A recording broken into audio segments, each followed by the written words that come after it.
In this video, we will guide you through how to record with Mirror TV. If you find this useful, then please consider subscribing and liking the video.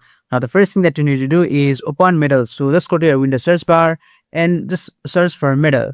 And now just right click on Middle and choose to run it as an administrator because some game require it to run as an administrator. So before recording, just go ahead and go to your settings at the bottom left and then go to clip settings, and here you will see the clipping hotkeys. So basically this is the key that you should press to start recording your game.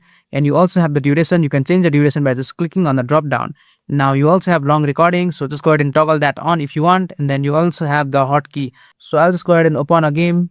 And now once you're inside any game, you can just go ahead and press the hotkey. Just in my case, it's Alt and U key on my keyboard.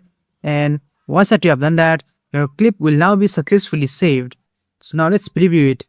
Let's go to Middle and just go ahead and go to the library at your left hand side. And now here you can see we have successfully clipped our game. And that's it.